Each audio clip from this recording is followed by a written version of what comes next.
Dasar diharuskannya kita atau dianjurkannya kita untuk berkurban adalah berdasarkan atas dalil qat'i Al-Quran, sunnah Nabi, dan ijma' para ulama.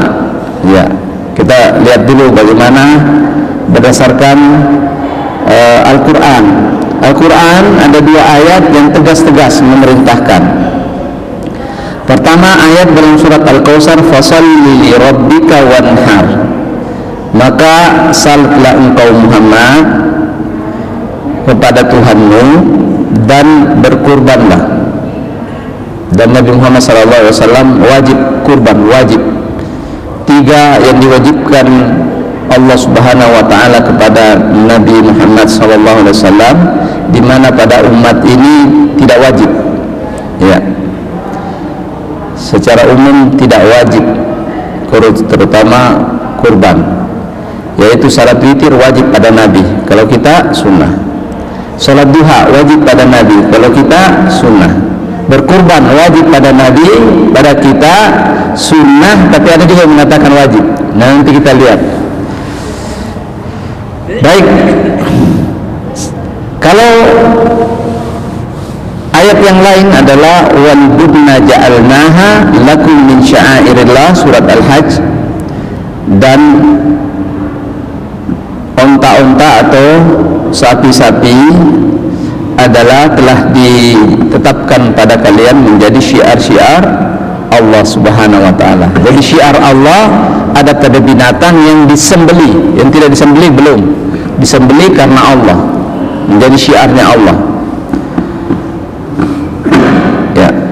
Kemudian hadis Nabi, dasarnya dari hadis Nabi adalah sabda Rasul, ma'amila ibnu Adam yawman nahri amalan ahabbu ila Allah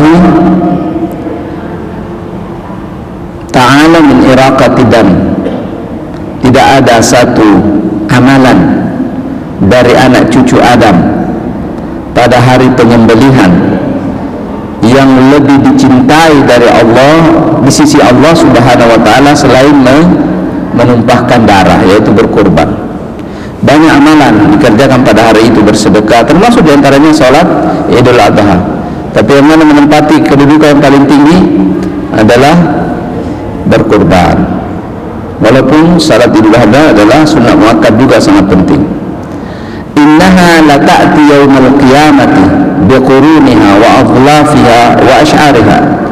Sesungguhnya kondisi binatang ternak itu akan didatangkan pada hari kiamat dengan sempurna, termasuk tanduknya juga, termasuk kuku-kukunya, termasuk bulu-bulunya, ya, seluruhnya didatangkan oleh Allah dan dihitung pahalanya.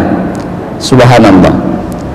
Dan dalam kehidupan dunia, wa inna dama la yaqa' minallahi azza wa jalla qabla an yaqa' 'alal ard fatayyibu biha nafsan. Dan sesungguhnya darah yang tertumpah itu akan jatuh di sisi Allah sebelum dia menyentuh tanah.